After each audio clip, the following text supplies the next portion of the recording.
It's punk rock bowling time. That's right, for the 24th year. One of the greatest festivals on earth, in my opinion, returns to downtown Las Vegas the weekend of May 25th, 26th, and 27th.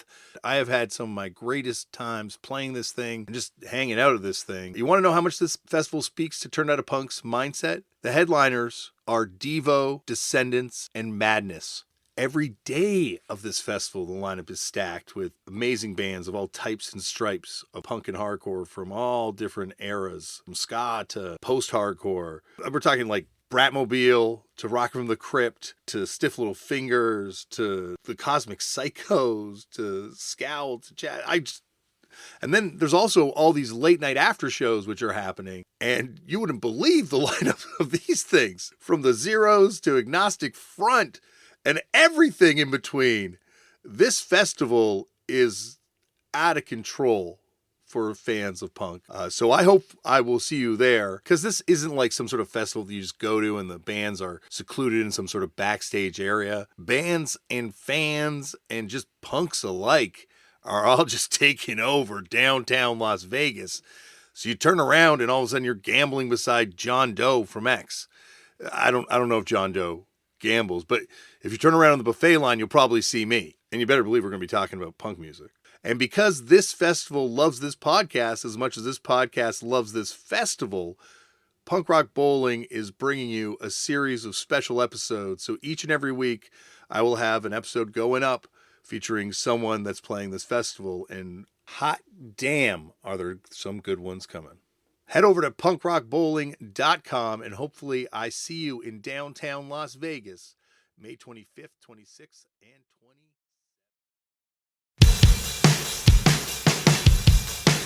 Hello, everyone, and welcome to another edition of Turned Out a Punk Classics, a show where we take old episodes of Turned Out a Punk that have been lost from the internet and return them to their previous glory by sticking them back on the feed. You can find this podcast on YouTube, TikTok, Instagram, Facebook, and all other forms of social media. Well, that's pretty much it. At Turned Out a Punk. You can find me on Twitter or Instagram at Left for Damian. I play in a band. More information can be found at fuckedup.cc. Now sit back, relax, and enjoy another TOAP Classic.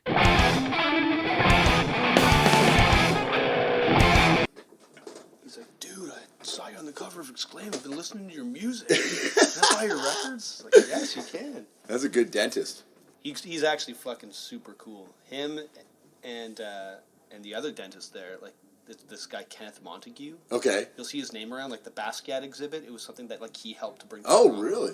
He's like super interested in like the arts community in Toronto. But this guy Eamon Mangat, as it turns out, we're gonna go back in time, and I don't know if this thing is on, but Yeah, it's on now. there's this guy Sav, who's Kenny Bridges' best friend, I think, when they were growing up, and he was Sav's medical school roommate. Weird. It's like totally like this deep connection. All comes back to punk. Totally, man. Always, right? Always comes back to punk. I was going to say, because like, there's also a Killed by Dentistry is a Killed by Death compilation that was compiled by a dentist. No way. and I remember Martine from Crudos one time telling me, I don't know if it was to that dentist, but he traded punk records for dental work. No way. Yeah, to a dentist. So. Well, this is like the first punk rock dentist I've ever met. I know. I was going to say, but he's in the lineage of punk rock Totally. dentists. I mean, they never play punk rock at the dentist, but they play like amazing like old reggae, or like just the music that they play in there is awesome, and the artwork that's all over it's amazing. It's Yeah, I don't like think it was ever like that at my dentist. No. Well, it's just like Young and Bathurst and Blue Earth. It's like Wow. Yeah. So they're like in the old Good school dentist. blast stomping ground too. And Totally. Yeah, exactly. I'm dragging you away from your birthday dinner right now to do this in our mutual practice space. So this whole. I know, but like I've never done a podcast in here, and I'm like, when we were talking, I'm like, this is so perfect. This makes so much sense. We've both spent so much time in here, probably just banging our heads against the walls. Even though we've been here longer, I guarantee you've spent more time in here because I don't practice very often. I've never seen you here, actually. This is the first time I've ever seen you in here. I think I saw you here once when you guys moved in. Just like you were You might have been loading out. Yeah, we were loading out and stuff, or you were loading in. I've seen you more everywhere else in probably the last 10 years. Like, I've seen you in more countries. Yep. Than I've seen you in, like, I've seen you more in different countries than I have seen you in Toronto in the last, like, 10 years. Well, I know, and that's also because you guys are like touring machines. Yeah, we've been gone a lot. Well, let's get to the present day, but I want to Okay. start off the way I start them all off, which is, so how'd you get into punk, Chris? How did I get into punk? I think my early days. I mean, I grew up in. I went to high school in Scarborough. Okay. Right, so there wasn't a whole hell of a lot of punk there. But before I moved there, I was living with my mother in Oshawa, and my sisters lived there, and I lived next door to this dude, Al Biddle.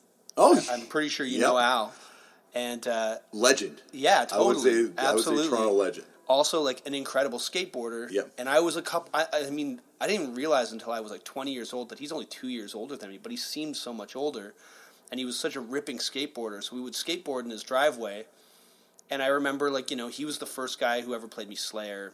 Or, like, I remember he played me Repeater when it came out, like Fugazi's Repeater. So that was really, like, my introduction. He played me No Means No. That's why they call me Mr. Happy. So one of my very first ever punk rock shows in Toronto, I went to see No Means No at the Palladium, I think it was called. It was like at Pape and Danforth.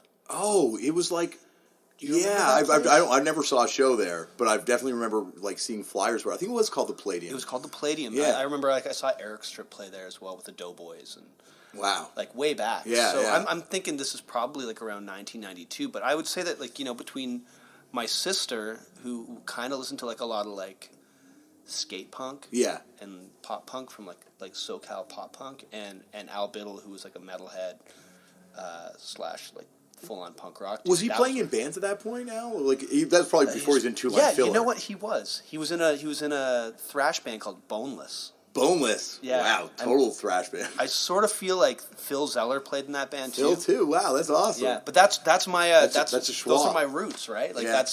that's where I grew up, and that's where I came from, and those are like people that I still know to this day, Mm-hmm. who are all still doing it. Really, Yeah. actually, Yeah, it's weird. I saw Phil. I guess Phil's back in Toronto now, but like he's in Oshawa. he's back in Oshawa. Sorry, or the greater metropolitan he's Toronto here. area. He's But last time I was hanging out with him, he was in Portland. You know, Yeah. and like everyone's still like that's kind of. It's cool that like your next door neighbor, like the first punk. Like I can't think of most of the people I got into punk with. I don't see anymore, but like Al's legit. Totally, man. I haven't seen him in a long time, but yeah, I would say that between him and my sister Joanne, like that was my real introduction. It was and my sister Joanne never wanted me to listen to any of her stuff because she's like, you're gonna play it to all your friends and make my cool bands popular. It's like that. It's a bit like of a teenage way of thinking of things, right? Like, Yeah. This is my thing, man. Leave it alone, my stupid little brother. But yeah, between her and Al, like that was my introduction. And then when I came to Toronto to live with my dad, like basically I grew up with my mom and my three sisters, Mm-hmm. and it was maybe a little bit too many women around me at that point in time. So I think they dumped me back into Toronto with my dad, where, I mean, there was nobody at all. So Yeah. I was kind of forced to sort of search for things on my own. So where you were living in Scarborough at this point? Yeah, like really close to like the border of Toronto. Yeah. So Like Maine and Danforth type thing, or like, no, I was like at Kingston Road. Okay, and yeah. Kingston Road and McCowan. Yeah. is where I spent like. I guess it's weird because like you think in a bigger city there'd be more punk kids, you'd be apt to run into more punk rock kids than in a smaller city, but you don't. Like it like it's very isolating sometimes. Oh yeah, totally. I mean, well, and if we're gonna continue through the history, Yeah, let's do because it. what happened from there was I had free reign to kind of do whatever I wanted, right? I moved in with my dad when I was about 11, and we moved to that house there, and I realized I was right on there was a bus basically right out the door of my house, and I had never been downtown Toronto, so I went with a friend, like just started walking around, go down to like the big HMV and buy cassette tapes. Yeah. Like this is starting to date myself entirely. And then I would find out about shows. Like I think I saw like Grasshopper play at the HMV, and I was like, oh, Grasshopper's playing their show. I'm going to go to that show. See Project 9 at that show. I was like, I'm going to go see Project 9 play this show over here. And where I meet Nick Flanagan and Andrew Mosinski. And I start going to tons of shows with those two guys. And they've got this like noisy band called Head Cleaner that they're doing. And so I heard a ton of music through those dudes. And then completely lost touch with them. Did you meet Alison Baker then and stuff? Was she, because I know she was like taking Nick to shows at that point, and she would have been in like the Shuttlecocks, and I'm from most of the other bands that you were in. I had this friend in high school named Rafi, and we did a zine together. Oh, really? What's Yeah. your zine called? It was called Justy. It was named after my car. Awesome. So, Okay. like, I just got my driver's license, and my dad let me use this car all the time. So it was just a stupid name. Yeah. Chart magazine had us in as like the zine of the month, and like then gave us a classified ad for like 2 years. That's I had to keep on like making this terrible zine over and over and over again. And through that, I met like Brooke and Deb, who were doing Corpus. Yeah. And so I read about a ton of like amazing bands. That's where I heard about the Melvins. Like, Yeah. That was where I heard about. What else did I hear about there? Like, I mean, that's kind of like where I first heard like Iggy and the Stooges. And I Hate stuff. God too. I remember I Hate about God. them. Yeah, and, like, yeah. all that kind of like it was like, yeah. Corpus is a band that I guess there's not too much of a outside of Toronto fan base maybe. Corpus was a zine. Oh, I think you meant the band. I think you meant Corpus the guy. No. I was like, But I mean, I know. I'm like, wow, that's cool. That I didn't know he did a zine. That's awesome. No. That Corpus did a zine. Well, you remember Rat Boy? Yeah, absolutely. Yeah, So yeah. Rat Boy did stuff for Corpus the zine as well. They all okay. lived together in this house on Manning. Tony Walsh. Tony Walsh. Tony Ratboy Walsh. Wow, holy cow. I don't know why that came back to me. That's really good.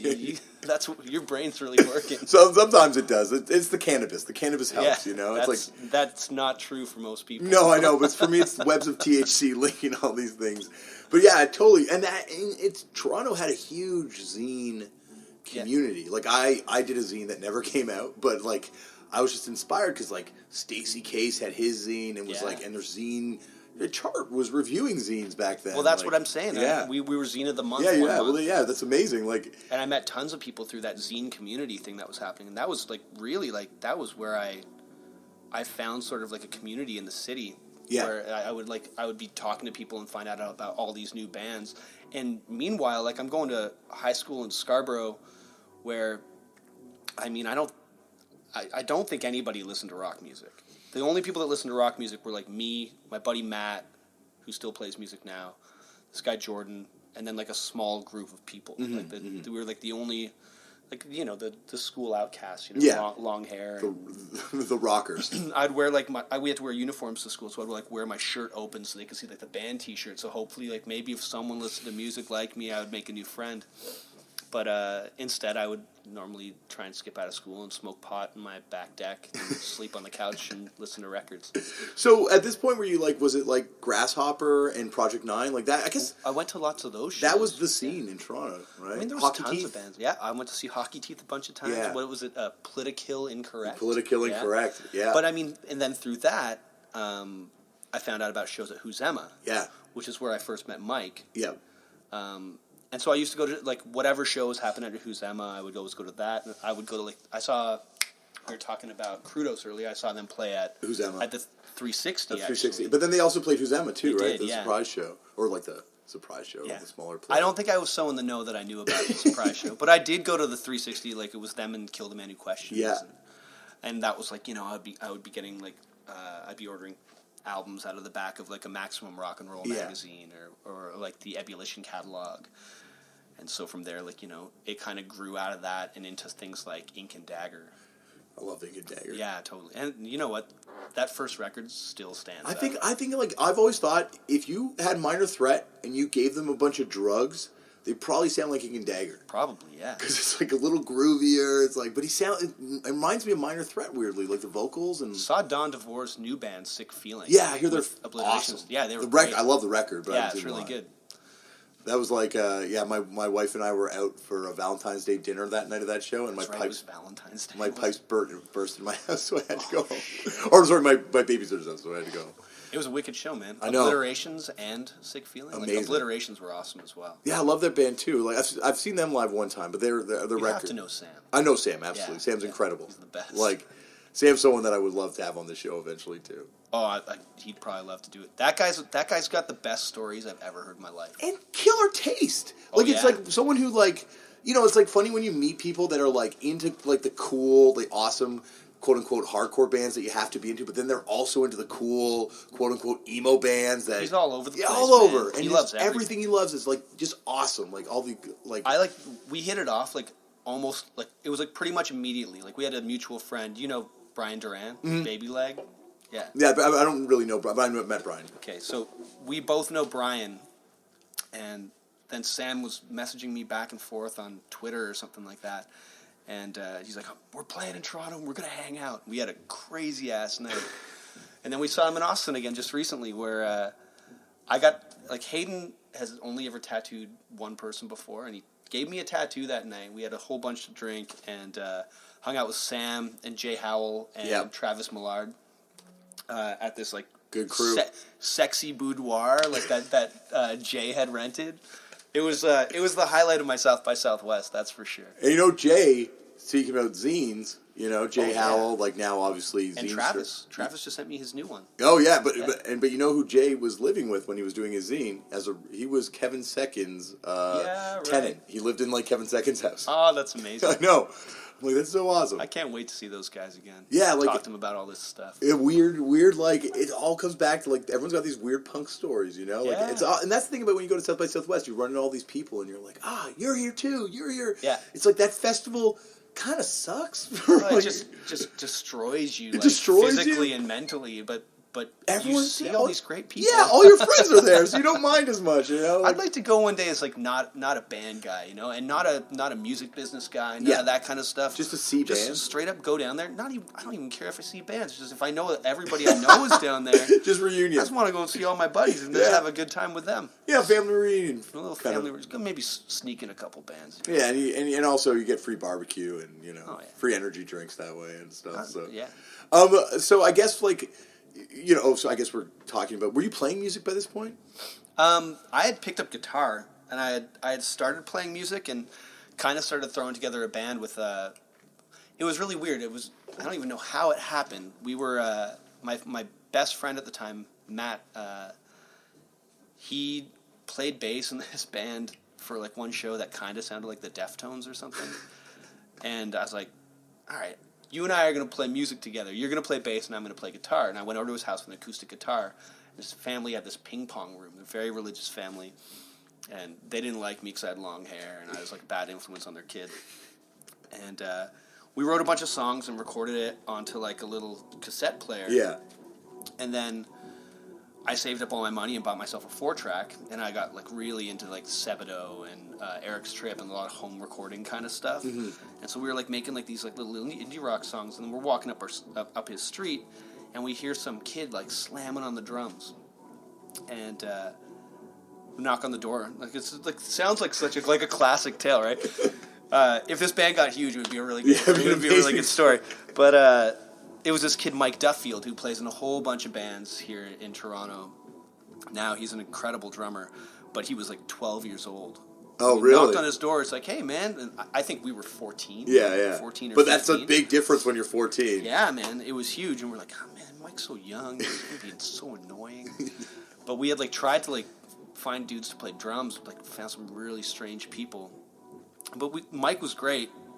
He had like a good vibe about him. Yeah. So we started practicing in his basement. I switched over, like I stopped like playing this acoustic guitar and started playing my electric guitar. But I think I learned how to play guitar by playing. I learned how to play like "Smells Like Teen Spirit" and the main riff for "Enter Sandman." As one is to do. Yeah, and then I was like, man, this stuff is so lame. I don't want to play fancy guitar. It's funny too when you listen to Sebadoh and like any of that Lou Barlow stuff. It's like how deceptively like you're like I could do this. That was the thing. Is like, and I think that was what I found completely like charming about it all. It's like, man, anybody can do this. Yeah, and then you realize like, oh no, he's also a genius songwriter too. Yeah, but and like with a great voice and a crazy voice and everything too. But yeah, no, it's inspiring too. So like, did you guys play out at all or? We did. Like I mean, what were you called? What was it? The band was called Grendel. Oh, okay. Initially called The Clutter, then called Grendel, and I think we played until we were about 17. Our first show, downtown Toronto, was a Dan Burke production. Oh. So he was my first promoter I ever met in Toronto. Was this the Club Shanghai years? It was a Shanghai show. And I don't want to get into it too much because I love Dan. I love Dan too. I think he was having hard times. Yeah, like, and I think Dan will be the first one to say that he's had some rougher times. When we got there, I think he was in his underwear. And it was, that's all I'll say about it. But Dan was super sweet. Yeah. He definitely called my parents' house at like 3 a.m. a couple of times. Yeah, definitely. And freaked them out.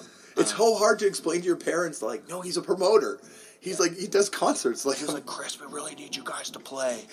Really need you guys to play a show. I was like, holy shit. Like, this is the guy I dropped our shitty homemade, like, my dad recorded a 5-song demo for us. And we went, like, I went and I dropped it off at the Rivoli, and I dropped it off, like, I walked into the places and, like, I just want to drop off the cassette tape. Yeah. And Dan was the only guy who called me back. That's one thing, like, Dan, and, like, you know, I love the guy. He's come through it, and he's doing awesome these days. Like, his legend in Toronto is he is the guy who believes in bands, like, he's first. The most solid promoter. The most solid. As far as work ethic goes, that guy's he's a hustler. Like, he gets out there. You see him riding his bike around, putting up posters. And you look at all the bands, and, like, and every band that kind of went on to do something from Toronto, he is touched in promoting that band or their old band, or, you know, like, people got going to shows by going to his shows for their first shows. Like, yeah. Like, I mean, he's an incredibly, like, colorful character. A very colorful character. But he's got, his legacy is so amazing. Oh. And I actually, you know, just my dealings with him, he's always been so cool to me. Yeah. Like, forever. Like, even, like, good times, bad times, whatever, Dan's always awesome to me. Yeah, like, he's someone who, like, I love when I see him now. We give each other huge hugs, and we've definitely had our ups and downs at different times, but he is someone who, you know, and last time I saw him, I'm like, you know, like, it's unbelievable. Like, if you look at, like, the Deadly Snakes, you look at, from that point on, every band he's done something with, you know, or given them huge shows. He's also said really kind things to me in the past. Yeah. Like, the early days of Metz, he said some really nice things to me, and I just remember it was just kind of like that, like, pat on the back. He was like, yeah, okay, I'm doing good stuff. This is cool. Yeah, this is great. So that was your first promoter. He was my first promoter. Yeah, and we played, like, we charged $3. Oh, so you actually did the whole show? I promoted the show. Oh, I thought you just threw on a bill. No, I put it together. I didn't know any bands, but I, like, just put together, like, the 2 bands that I knew, and we played a show in the downstairs of Club Shanghai that nobody came to. And then the next time, I think Strife canceled their show. Okay. And we filled in. And that was not pleasant. I remember some guy was screaming at me the whole time we were playing our wussy-ass music, and my back was to him because I just couldn't bear... Like, I was so young and so scared. But then, you know, and then we came back. Why would you do that to a band? Like, what? I think he thought he was doing something good. I know, I think he probably did too, but, like, just, like... No band would benefit from... Even if you sounded just like Strife. Yeah. No one would be stoked in that situation. We didn't sound anything like Strife. Our music was nothing like that. No, but and even if it was, you wouldn't want to have that slot, so especially then. So, I mean... And then the next show that we did was actually really cool, because it was basically our 3rd show ever downtown. It was at Club Shanghai. He finally booked an all-ages matinee. And it was us and Smallmouth. Okay. And I think... What was Johnny Bunce's band? They were on... It was like a Teenage USA type thing. But I think it was called Skull Geek Records at the time. It was Phil Klego's... Yeah, Phil Klego's label, but I'm trying to remember what Johnny's band was on that. I'm trying to think of all the Teenage USA bands. I cannot think for the life of me what the name of that band is. You know what? I'll put it in the intro. Yeah. Intro. But yeah, so I think it was those 2 bands and us playing first, and I just remember being like, yeah, all right, cool. Now we're doing cool shows, and then Mark DiPietro and Phil started talking to us about our band, and I think I gave them, like, a cassette with, like, 30 songs on it, and I never heard from them again. Oh, that's awesome. Yeah. Also, 2 people that believed in bands and got behind bands.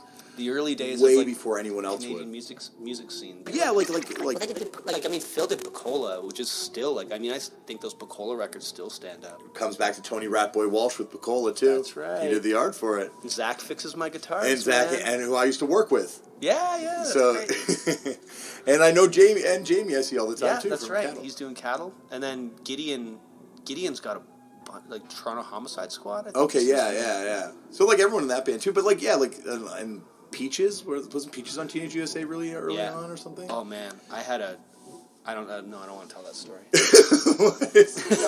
the story. I did acid one night and went to a booze can show when I was like 17 with that guy that I did that zine with. And I think Peaches used to go by Fancy Pants Hoodlum. Yeah. And she was playing this thing, and I was so messed up. I think I made a total ass of myself and just like walked home to Scarborough from Spadina and college. And it was like, yeah. Not a good show. It was not. Oh man, it was a mess. And it's crazy that you're 17 going to a booze can. I'm doing acid. Yeah. I bought off some guy on the street. I'd never done acid before. I'm 35 and I wouldn't want to go to a Toronto booze can now. It was weird. It was like cabaret style. It was totally bizarre. I think booze cans also at that point, because drinking was still 1 o'clock, right? Was the cutoff back then? I think. Oh god, still? I don't even. I'm pretty know. sure. So I think they were like a different vibe. From what I remember, it's always been 2, but that's I how thought it much was I know. 1 then, but maybe I'm totally wrong. But like, Well, I was like, it was down this. It was okay. Do you know where Timeless is? yeah. It was down the alleyway that used to be beside Timeless. Okay, so right there, yeah, cause Yeah, like where like the Lions Club was. yeah, because like the Sadies used to play the Matador all the time, Yeah, and like yeah, so like yeah. like booze cans, like a lot more. That was later in my life. That was when like we worked at HMV. Yeah, going That's to when the I'd go to Matador. those things. Yeah, yeah. But that's what I mean. Like, there's like these like those places. Like, you like a band is. I couldn't imagine the booze cans that I've been to. Maybe they just go to the seedier ones now. But I couldn't imagine a band playing at one. Oh, Seems like it would get in the way of the drug use that's going on by a lot of It people. seems really European, though. You know what I mean? Like a Yeah. band playing at 4:00 in the morning to a bunch of like waste cases who are Yeah. completely destroyed. That's and it true. being wild. Or it seems like something out of a Quentin Tarantino movie.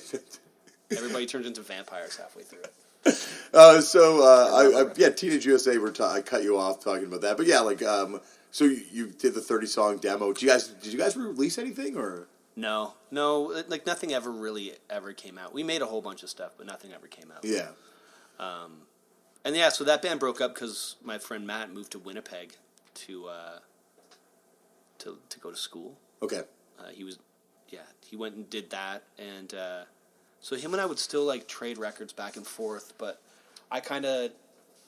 that was when I had kind of really started going to hardcore shows. That's where I met like Adam Gill for the first time. Yeah. At like the New Year's fests and things like Yeah.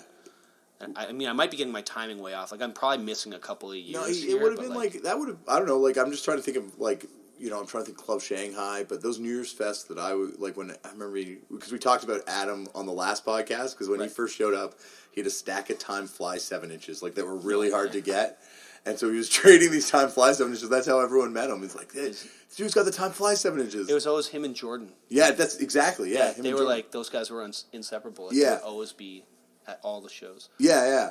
Like it was. I guess they were both from northern part of Toronto and stuff. So Yeah, and driving then, down. then eventually, as we once were, and then No Warning. Yeah, became out of that.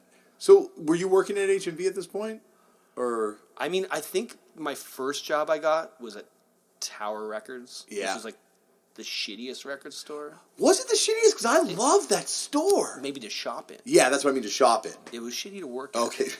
Okay. I one time threw a header card that hit Bo Bomberry square in the right between his eyes. Did it And cut? It cut him. Oh. And it's on a video somewhere. Like it's got to be on someone's blooper reel somewhere. that store was the most videotaped store I've ever seen. Like they had like 3 security guards who were like vigilantes. Just going after Like employees, or no, if they would see like someone stealing, they would chase them down and tackle them in the street. It was insane. Wow. Yeah. Well, I guess it was like shoplifting was like a serious thing at CD stores and record stores, which is weird now because everyone just shoplifts music. Yeah, it's like there's nothing you can do about it. Yeah, like it's like now it's like there's no. But at that point, man, I wonder if those record stores are thinking about sending security guards down to your house to get you if you download the illegal MP3 at this point. Can you imagine? Tower though always had like killer zines and books. Well, oh, actually, that guy who did all the buying in the downstairs, Yeah. where all of the books and stuff were, he was really good. Like Yeah. he always like kept that thing really up to date and like always had some really interesting recommendations. He was a strange guy, but and then Carrie Hedren did the punk scene, the punk section, and she introduced me to a whole bunch of bands. I think she used to date John Sharon at one point in time. Okay, yeah. So like Union of Uranus Yeah. and chokehold. Yeah, of course, He was- chokehold, right? And now, of course, I guess rest in peace to Brutal Nights. He was in Brutal that's Nights, right. and now he's in Career Suicide. Oh yeah, that's right. I forgot he's in Career Suicide. Yeah. That's great. Career Suicide. Now, when you think about the line, it's like Dallas good. It's an Well, I awesome mean, lineup. Dallas was in Satan Atras. No, that's what I mean. Right? I'm not because they're not punk. It's just like I'm used to Career Suicide having like these rhythm sections that are like always rotating, or they have like a rhythm section that's there for a minute. But now it's like, oh wow, they've got like it's like Career Suicide's got like the dude from the Sadies in it and the dude from Union of Uranus. I had no idea that Dallas was playing in Career Suicide. That's amazing. Yeah, no, he's like I guess they're working on it. I'm giving away. Maybe not supposed to say what any of this. You can cut it. We can talk. No, I'm going to leave all this shit in. We'll talk afterwards. I can tell you the whole deal. But oh, that's so cool. I know, it's so awesome. Like I had him on interviewed him for the podcast, and we're talking about it, and he's just so stoked on it. Oh, that's so. It's cool. so awesome to hear like him be excited about it. He's an amazing guitar player. Oh God, him and his brother are insane. They are beasts when it comes to. And they've been doing it for forever. longer than anybody. Yeah, and like that's the thing about that band is like they are the band's band. Yeah. And like we're talking about the Matador and then playing at the Matador, like they are used to playing to hostile crowds. Like they would be one band that if Strife canceled, you could put them in. And they would just do it. They would just do it. Hell yeah. They would make that work. They would, like, I could say... They'd probably kill it. They would kill it. Yeah. They would go over better than Strife. Kids would be like, what Defiance? What? Like... But, like, anyway. This country shit now. Yeah, like, I'm over this. But, like, they're, like, the band that, like, because if you play to a booze can audience that goes wrong, you can definitely play to a Strife audience. Yeah, I think so. Sorry, I didn't mean to cut you off. So you're working at Tower and... Yeah, I was working at Tower, and I was like working at the Ticketmaster booth at Tower, which was like a hostile place to work because people got pissed off when they couldn't get their tickets to the shows. So I'd have like these lineups at the door, like people who were furious. So I had to get out of there, so I got a job at HMV. And I ended up working at the info desk at HMV because I had years of experience working this independent record store in Scarborough. Oh, really? So you already worked at a record store? It was called Deja Vu Discs. It was like I've heard of that place. It was this little CD shop, and it would be, you kind of had to know the whole store. So I had like a fairly general knowledge of everything that was in there. Yeah. Like I knew what was coming out. I knew it was doing this. And I guess it was a bit of a different time for me because I was around all that stuff all the time. So I would know whatever like the top hits on the radio were, but I was constantly listening to other music. Yeah. It's where I started hearing like all like the DeSoto record stuff and like a lot of the Touch and Go records. Like I'm pretty sure like I heard the Jesus Lizard because some dude sold it to me, like probably to buy more crack or something like that. Well, I was going to say like a UCE store too. It's like you never know what's going to walk through those doors from having been someone who's always searched in those places. It was where I heard like Jawbox, and Jawbreaker, and probably like Drive Like Jehu for the first time. All these things would come in because people would trade it in so they could get whatever the new hit record was. That's what they wanted. The stupid their kids didn't want their records anymore. Weren't living at home. Sell them to me. I think I actually got my Metallica Ride the Lightning and Deja Vu disc. Now that I think about it, it was on Kingston Road. Oh yeah. Yeah, then I definitely do. Yeah, Kingston and McCown. Yeah, where I lived. Yeah. Okay, then I definitely went there and I bought. I worked there when I was 18. Okay. So and then I moved down. Like I was living downtown eventually and going back there to work. And then I was like, this sucks. I'm gonna get a job. And it's like minimum wage. And those were like the dream jobs. Yeah. Record stores, like, because I would come in every year and apply. Yeah. You'd always help me out too. You'd always be like, I'm going to try and help you out, but I must have been unemployable. Did you never worked there? I never got an interview. Jeez, okay. I know. No, but I know, no, believe me, I look back on my resume and it must have been pretty bad. I'm pretty sure the Tower Records one was a form resume.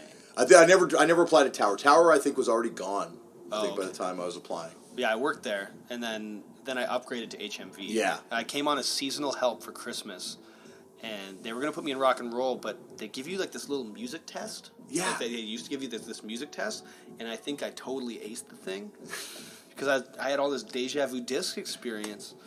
What was the test? Oh, I don't know. It was like, who sings this song? Oh, it's like actual questions. And name this person, like, if this person's last name is this, what's their first name? And was like this like 20 questions type thing, and then I had like an interview with two people who kind of grilled me on a bunch of stuff, and they decided not to put me in rock and roll. They decided to put me at info, where you had to have a general knowledge of the whole story, yeah. Which was really cool, right? So, and then you just start talking music with everybody. So my interests in music kind of went in all sorts of different directions, and I was going to a lot of punk rock shows, and funny enough, my friend Matt met the guys in Monine when they were traveling through, heading out to the West Coast on I think maybe their first Canadian tour, and he's like, this band's great, blah, blah, blah. And when they're coming back... So you hadn't seen them in Toronto at this point, or...? I had seen them, and I told him to go see them. Oh, okay. I was like, they sound just like the Get Up Kids, man. You're going to love this. Yeah. And, so yeah, they're touring out west, and he saw them in Winnipeg the first time, and when they were coming back, I think they mentioned something about how, like, their bass player was going to quit, and he had given them the final Grendel recordings. And they came back and they're like, hey, our bass player's leaving, you want to play bass? And that is the first time I ever played bass in a band. Wow. And I did that for like a year and a half, and then left that. So that was your first band when you were in... That was like my first touring band. You were only in Moonine for a year and a half? Yeah, maybe 2 years. Wow, I think I must have seen you guys a ton, because like when I think of Moonine, like you're the bass player I think of. It was for that first record. It was like some grindy, like pretty rough tours. Yeah. But you guys like opened for some bands too in Toronto, like bigger bands. I remember. I think we opened for someone at the Opera, Buried Alive or something like that. And the Phoenix? We opened for H2O. H2O at the Phoenix. That's right. Yeah, I totally remember that right. show too. The weird show. Yeah. So yeah, I did that for a little bit, and then came back and just I played in a band called the Abandoned Hearts Club after that. I totally fucking forgot you were in a Abandoned Hearts Club too. I had made like pretty good friends with like Ben Pobjoy and Sean Butchart. So were you a fan of Spread the Disease and stuff too? Yeah. I mean, like hardcore black metal band from Oakville. Way ahead of the curve. Because you see, look how ahead of the curve that band was. Totally, compared to man. What's popular now? Totally. But I mean, that's the thing is I missed like a whole chunk, because there was a whole part of my youth where I was traveling from Scarborough to Oakville to like go to like these church shows. Yeah. Because the hardcore bands wouldn't come and play in Toronto. Yeah, Toronto was kind I'd go see punk rock and hardcore bands play in like I saw Ink and Dagger play in the basement of the church in Streetsville? Was it Streetsville Church? I don't know if it was Streetsville or if it was Oakville Oakville. It's one of them. It's funny because like and I people get mad, like older people from Toronto, and I'm like, there wasn't a hardcore scene in Toronto. Like there was a hardcore scene, and it was like, but when Hockey Teeth broke up, it was like there were a lot of older people that were into hardcore, but they're for like kids like around me are the same age pretty much. I think within a couple of years, and so like there wasn't that much in Toronto. You had to go to the suburbs to see all these bands. Like you had to go to the west suburbs. There's nothing happening in the east nothing suburbs. happened in the east suburbs. No. Well, there were. But Justin like, Small might tell you a little bit different. And also, I was going to say like Stiffs, who became Dead Letter Department. That's right. I saw Rob last week, actually. Oh, really? Yeah. Well, they were the first band. Toronto legend, Rob Moyer. Exactly, and one of the first bands that gave me my start singing in a yelling voice on stage. They headlined a high school show in Scarborough that my band played. Really? See, it all Stiffs. It was them and Maryland's Vitamins. Maryland's Vitamins played that high school show East End. too? They're all East End bands, yeah. Well, yeah, Maryland's Vitamins from Orangeville. Oh, damn. And but then Rob joined, and he's from That's Scarborough. Right. That was that would have been amazing for me. That would have been a dream high school show because I was a huge. It was like Mowat High School or something like that. So it was like Pharmacy and Lawrence. Oh, so that's it was like way out there. Yeah, well, you're right. There East End. There wasn't a ton of stuff. Didn't happen. No. So like to get anything, to like catch any of that stuff, I really had to like make an effort to make it out to the west end of the city. Yeah. But I knew enough people who had cars and would, that's how I kind of started hearing like about a lot of hardcore stuff. I would like, and I would order records because I don't know, for some reason those like Ebullition like mail order things, you could get like 10 records for like $35. They were so cheap. The price code like meant this much. Just like write it in on a piece of paper and put it in an envelope and send it away. And also they always had the back page of Heart Attack, which was like 25 cents. Yep. So what a brilliant marketer Kent McClard was from Ebullition. Like he makes this zine that everyone reads, and the back page is always just a catalog. Yeah. And you're like, oh, I've got to get this. I got to get this. I just finished reading about this band. Yeah, so through all that stuff, I met and through going to shows in Oakville, I met people who I'm still friends with today, like Ben and Sean, and Yeah. Tyler Semrick Palmatier, who ended up doing Mare, who I played in for a little while. Wow, you played in like so many different bands that like. I was just kind of like a fill-in guy. So like Why did you like? Was it just like you didn't want to stick in these bands? Like, why'd you like? I think with the Monine thing, it was the personalities. Yeah. Like we weren't getting along. Yeah, So yeah. it was basically I got kicked out of that band basically because Okay. I was like probably really difficult to get along with. And then Abandoned Hearts Club, you guys kind of broke Abandoned up, Hearts right? Club was just. It was the most abusive, like the most like mentally abusive band I've ever been in. Everyone Versus- was hard partying too by that point. It was pretty bad. I wasn't ever much of a hard partier myself, but it was a lot of like just destructive insults to each other, and you have to like thicken your skin, or you're just gonna get destroyed. Yeah. So eventually, I was like, I can't do this anymore, man. Did they break up like shortly thereafter? I left. Like we signed to like Metal Blade or not Metal. No, Blade. was it? Century Media? Yeah, it it was was a like a division big, of Century yeah. Media called Abacus, and I was like, I can't do this. I'm out. So Did that Abacus record come out or no? Or no, it ended up just getting like kind of that. There's this dude from Montreal that like kind of picked up on a bunch of this stuff and just sort of put him out on the internet. okay, So we did like a 7-inch with In It Records out of Providence, and then this full-length or 7-song record, which I actually ended up not playing on. I wrote all the songs with him, and then I bailed. yeah. And I think at that point I was like, I'm done. I'm not doing this anymore. It's like 25 years old. It's like my brain hurts and like my ego is shattered, and I'm so fucking broke. I just want to make a little bit of money and like live comfortably for a little while. And so I did that for a little while. I guess I was maybe 24. Yeah, I think that was like right around when you and me went to the Warp Tour together. Remember we went and stayed in a hotel? We were like, you were there for work. You were there for work, and I was helping Alexis on Fire sell merch. That's right. Yeah. And you and me hung out in that, like the hotel bar. I'm trying to remember. Like I have this vague recollection of us being in a hotel bar. I have almost no recollection of this. Do you I remember I do remember that we did like we shared a room at the Warp Tour because I was working and I had a hotel room. Yeah, and I was up there because Alexis had been like, "Oh, just come hang out with us." And Yeah. I got on a ride with Trisha, and she's like, "Okay, well, can you help us sell merch?" And I'm like, "Sure." And then you're like, "You can stay in my room," and I'm like, "Oh, that's it." I probably had an extra bed. You had an extra bed. Yeah. So you let me stay in your room. There.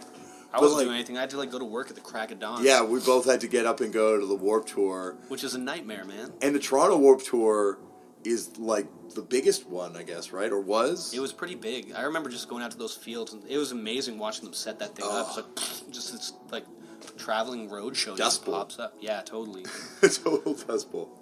So yeah, I guess I must have been like 24, and I was like, yeah, I'm out. I remember I remember at my crazy apartment in the annex, I sold my bass rig to some guy from Mississauga. Oh, you really? You sold all your gear, even? I sold it on Ontario. I sold it on Ontario Music. I've never sold a guitar. I've never sold like a bass or a guitar or anything. Like I always really like to keep that.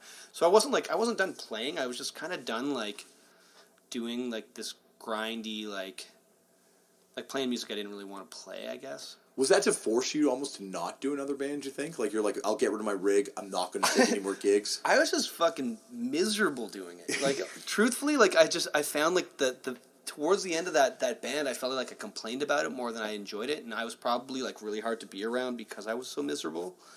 So I think I took a few years to sort of, like, balance my life out a little bit. I was in so much debt from Mooneen. I'll say, like, from touring with that band, I just, like, dug myself this huge hole. Yeah. Because I was so broke and starving. Like, I weighed, like 90 pounds. It's, like, this thin, just, like, dying. And that was, like, also, I don't know, it's that feels like just before the time when bands kind of, you know... No, it was right before Alexis on Fire and all those guys blew got really up. big. Yeah, right? and, like, it was just, like, it was still, like, what you were doing, if you were touring, like, you guys, how many shows did you play in that year and a half? Like, oh, God, I don't know. Hundreds? A lot. It was a lot. Like, we would do these tours in the States where you would play a show and you'd be stuck in, like, Arizona for 7 days. Yeah. You know, with no shows. Did you guys only do North America? Yeah, I only did North America with that band.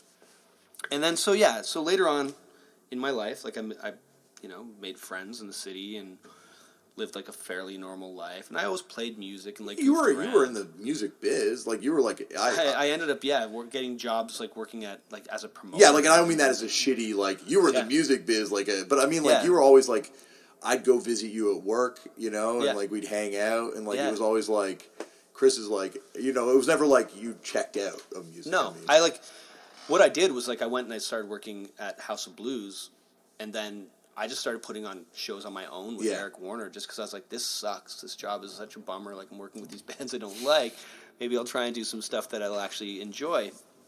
So I was putting on shows with Eric Warner for like 6 years or something like that. And somewhere in the process there, Hayden moved to Toronto, and Alex moved to Toronto. And I hadn't met Alex before, but I had met Hayden because he was dating Julia Deakin. Okay. And Who worked at HMV, right? she worked at HMV.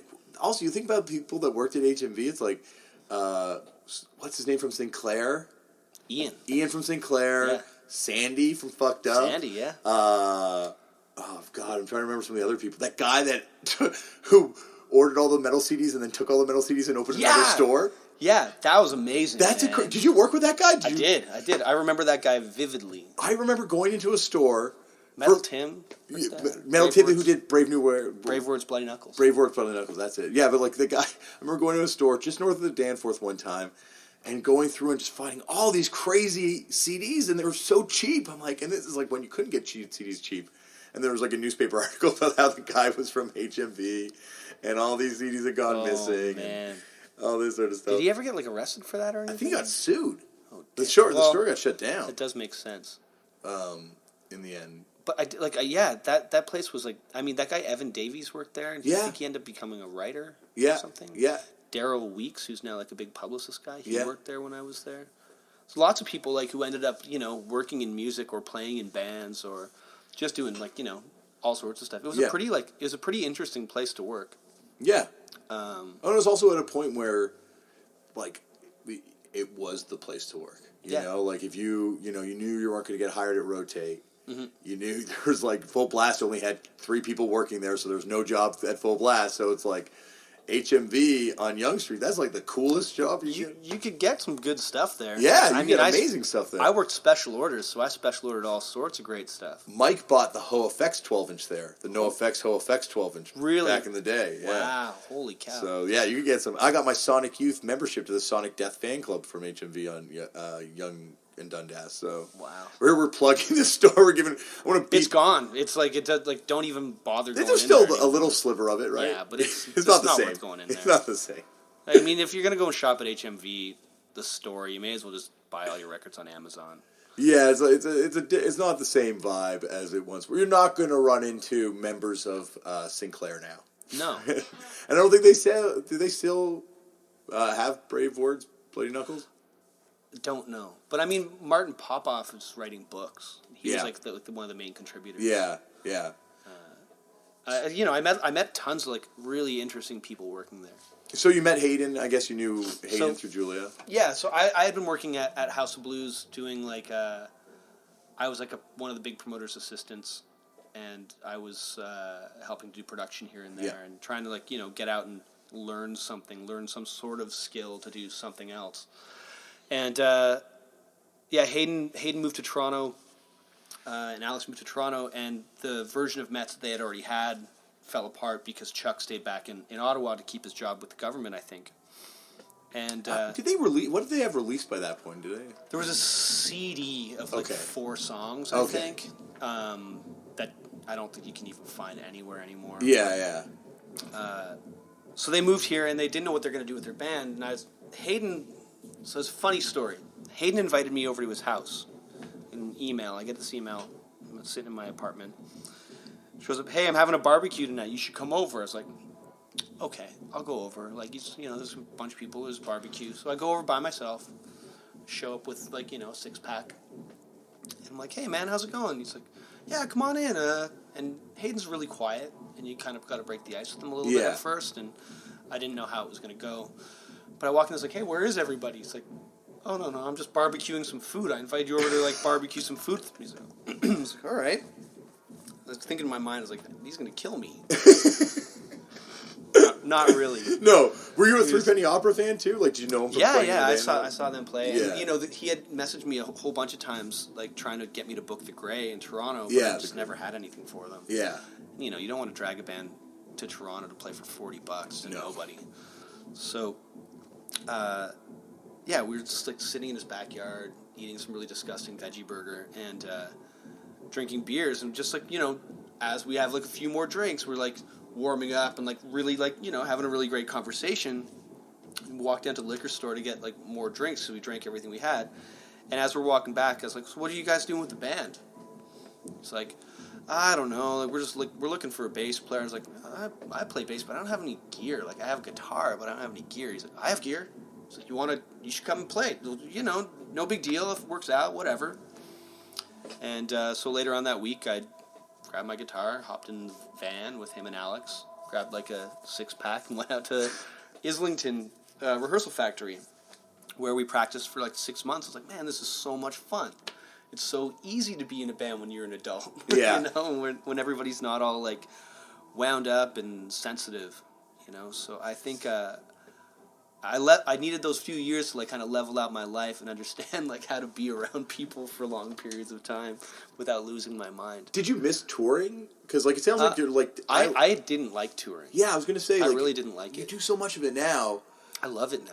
And is it just, do you think the time away from it that made you love it, or do you think it's just like you do it differently now? I think it's just being an adult and like, or like or at least knowing, not feeling that sort of like weird self-consciousness that I always had. Like I was feeling like you're truly a part of it. Like our band is the three of us. It's very, very much the three of us. Mm-hmm. And so being around those guys, like, I mean, they're my best friends. I love being around those guys. And going on tour with those guys, it's kind of like, it's like hanging out with your brothers or something like that. You can have arguments here and there, but at the end of it, like, we all love each other and we all get along really, really well.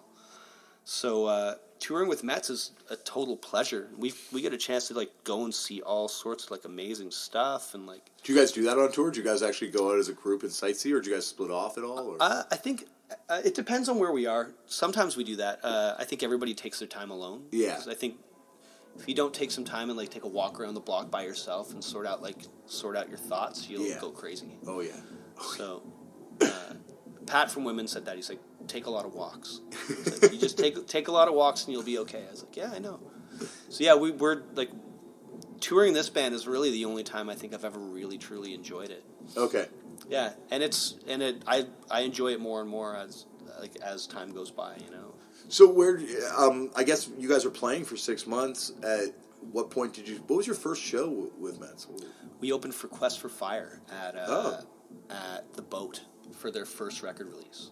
Wow, so that's almost against our will. Like we didn't want to play the show because we didn't think we were ready for it.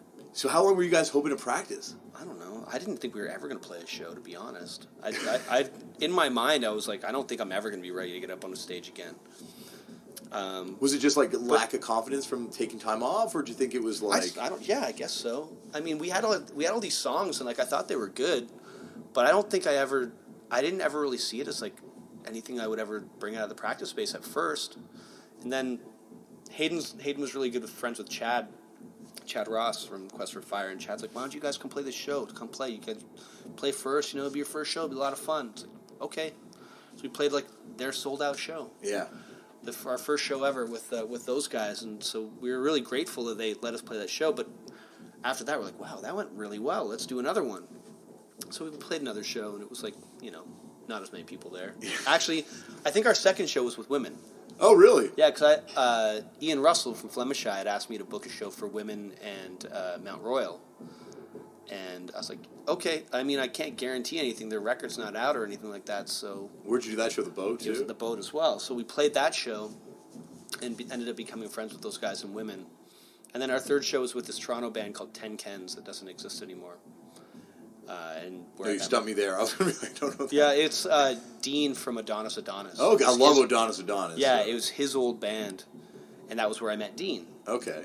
So that's our first 3 shows, and then from there it was just kind of like this. It was like a ball just kept on kind of rolling, and we just we would play 1, maybe 2 shows every month, and then eventually built it up where we played the Coliseum asked us to play in Montreal, Ottawa, and Toronto with them.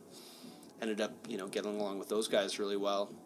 I mean, Hayden had known a lot of these people from back in the day, like driving bands or like just being a straight up rad dude. Yeah. Because he was so young when he started playing in bands, 18, I think, when he was doing Three Penny Opera. Yeah, and that, when he played with Fugazi, I think he was like 18. Yeah, I was going to say, like, obviously 18's not young to be playing your first band, but when it's like a real band, it's young to be playing. It was a pretty real band. Yeah, like for God, I saw that band they were one of my favorite bands. Like I just love that band so much. Seeing them at Club Shanghai, I remember they played the hardcore matinee or the hardcore hotline benefit show.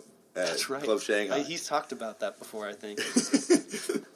Well, I'm glad to see he's probably really happy now that he lives in Toronto and gets to see where all that money went. Where you can call the hardcore hotline whenever you want. We still meet people quite a lot that are like, you're in Three Penny Opera. That's amazing. It's funny, like because this is like the 5th or 6th time they've come up on the show. Yeah. They come on the show a lot. You gotta get him in here, dude. I know. I was telling him the other day, like one day we'll talk about it on here, because it'd be fun to really like grill you on that thing. Yeah. But like people always hit me up about it, like Three Penny Opera, like that's awesome. Yeah, you heard you guys mention Three Penny Opera on the show. That's awesome and stuff. So you guys are playing shows at this point. When did you ever try?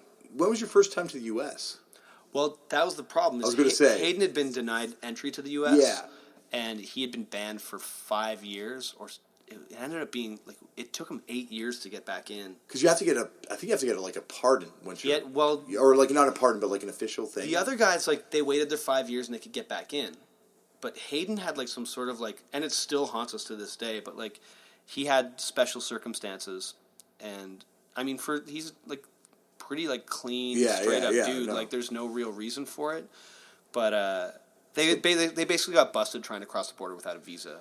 Which many a band has. I mean, us. Well, did you guys not call yourselves fake names specifically so they can look you guys up? We were hoping for it. And the only time we got busted was when the Globe Mail printed our real names. The first time we ever got written up in a big newspaper, the Globe Mail used our real names. Because I remember I was like, that's genius. These guys are so smart. We were like, but that's the thing about these the border, I still get nervous crossing it. With the visa, it's still like the most nerve-wracking experience because it comes down to... It just depends who you're talking to. Exactly. Like there's no, like, it's not like a computer where it's... Wild West. It's like, if you have someone... And I know... From myself, if I have a bad day, God help anyone I come in contact with. But luckily, I'm not in the position to refuse anyone entry from a country. Sure, But I love them, so I'm not going to talk any bad about it. Anyways, so Hayden couldn't get in, so we were just like doing whatever we could with what we could. You guys just toured Canada, right? Like we went out east with Young Widows once. I booked like an East Coast tour. Which, I mean, God bless those guys. They actually went on an East Coast Canadian tour. It's great. I love going out there, but you have to be a Canadian band. Those guys played New Glasgow to like 4 people, and I'm pretty sure Evan wanted to strangle me. And then we got asked to play like our first West Coast Canadian tour with These Arms Are Snakes. So we drove to Vancouver to do that. Oh, and deadheaded out there. No, we stopped in Regina and Calgary to play shows in those cities on our way, which we played on the way back as well. And it ended up going really well. Came back, and eventually we're just like, man, we got to do something. So Hayden and I were just hustling, trying to figure out how to get him across the border. And the window of time that he needed to stay out of the States had expired. So I just applied for a visa for us. And he started talking to this lawyer, and then Death From Above asked us to play the Metro in Chicago with him. And I was like, man, we have to do this. So we got approved for our visa, and he got this crazy stack of paper from this lawyer, and he paid some obscene amount of money to try and get his pardon and have it like wiped from his record. And we go. Actually, what we did is we drove to Niagara Falls, and Alex and I went and sat in like this bar waiting for Hayden as he walked over to the border to talk to the border guard to see if he could get his work visa. Border guard's like, "Yep, this all looks pretty good." Like had like a little powwow with him, stamps his thing, gives him his like little paper and his passport, and Hayden walks back and he psychs us all out, like looking all depressed. He's like, "Oh, we're all good." So a month later, we go to Chicago, the Lollapalooza weekend, and play our first ever U.S. show at the Metro with Death from Above. And then from there, it was sort of, I would book like a trip. We got to go play New York City, so we went and did like the Cake Shop, and we did like the Cake Shop and somewhere in Brooklyn. Oh, like no, we did Death by Audio. Oh, Death by Audio. Death by Audio was the first place that ever took us in, and it went really well. So we started doing a little bit more, and at that point, we had almost finished writing our first record. So we started recording that thing. We finished it and sent it off to Sub Pop, who liked it. And had you been in touch with them prior, or did you know them at all? I knew. I had an email for one guy from working with the Constantines back in the day, and I just sent it to him. And they were like, the Constantines, was that the last Canadian band until you guys? No, like the Wolf Parade was. Oh, Wolf Parade. But was that after that was after Constantines? I'm not sure. Okay. Never really looked into that. Chad Van Galen. Oh yeah, of course, Chad Van Galen. Yeah. So yeah, there was Canadian bands doing stuff with that label, and I mean there was Memory House from Waterloo. Or something like that. But that they put out a record. They put maybe 2 records on Sub Pop. Was that later? It was later, yeah. After the it first was before record? us. Oh, it was before the first record? Oh, okay. Well, then, fuck my point, then. Thanks, Chris. Sorry, man. I'm just you trying could have let me get it wrong and just let me know. I'm not going to let you get it wrong. It's going to come back on me. So anyways, yeah, we sent that off. Sub Pop liked it. I didn't hear from them for 3 weeks, and then I finally get this note back from the guy, Chris, that I sent it to. And it's like, hey, Chris, I'm so sorry about not writing you back. And it's like this 3-paragraph email. Like the first 2 are just like all apologies. It's like, all right, well, we gave it a shot. Like, we'll probably just self-release this thing. And I read the last paragraph. Like, we'd really like to put out this record. We'd like to find a way to make it work. And we hadn't sent this thing or played it to anybody, like nothing. So what? Yeah, was there a backup plan? Because backup plan was we're just gonna put it out ourselves. Put it out yourselves. Yeah. Because Sub Pop is the coolest. Like that's one of the. We were pretty excited about it. Yeah. Man. It was where we felt like it would fit. Yeah. If it was gonna fit anywhere, so we sent it off, and we were like, wow, this is really, really cool. So, yeah, we ended up sort of like winning the lottery on that sucker, and so I was working freelance that summer, doing production down at Echo Beach, and before the rebranding of Echo Beach. That's right. I helped like the first year it kind of really opened as a full venue to like try and keep it make sure it ran smooth. Yeah. So I was doing that and saving money because I knew that when this record came out I was going to probably have to tour. And I was excited about it because the band was fun to play and fun to tour, and our Toronto shows were starting to get really, really good, and we were getting good reviews and things. Or we were 3 7-inches in. And like that, like with the vinyl stuff, when were those getting out to people? Were you hearing back from other labels? Because I love those singles. No labels were interested in us actually. We did like the 2 with the 3 with We Are Busybodies. Yeah, which is essentially kind of like releasing it ourselves. Yeah, but we did those. We weren't really getting any sort of label interest or whatever. Or nothing. If we did get anything, it was probably nothing that we really entertained. Yeah. So what was the goal prior? Was this ever like this? No. You're about to leave for a huge tour. No, I assumed I saved up 3 months worth of rent for my place, and I was like, all right, I'm going to go on tour. I'm going to put out this record. I'm going to go on tour for a little bit. Yeah. Take time off work when you need to take time off work, and then live your life and play in a band because it's fucking fun. And so we went on the tour, and as we were going, more dates were coming in. We got offered to play Primavera. We got offered these festivals in Europe, and we're just like, wow, this is insane.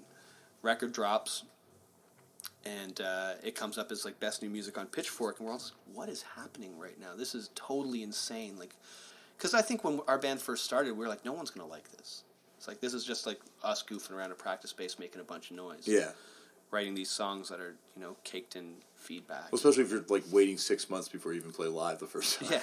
Well, it was fun, It was just you'd go in and goof around for 3 hours in a room and make a bunch of noise, and so we just went on tour and just kind of never came back.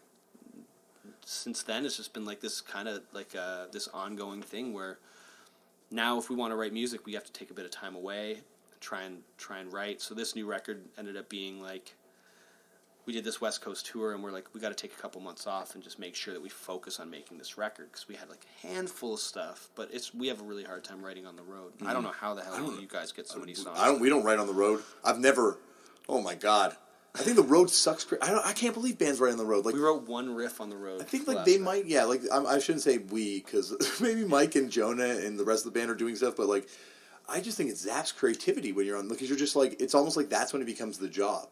When you're like, sure, yeah. You're zoning out. Well, you're not zoning out, like, because you're playing the show and you're having fun playing the show, but like. Oh, that's not what I meant. Like when you're zoning out in the van, like when you're. Oh, zone out. Yeah, that's what I mean. Zone out in the van. Yeah. For us, we have like so much focus on playing our show live. It's like so much fun to like play like a live show, and like it's that whole ecstatic process of like actually doing a live show. And it's the whole rest of the day spent recovering and getting ready for the next one. Anticipation leading up to it, and then relief afterwards, and then anticipation and then relief. It's like this total like up and down game that you play with yourself.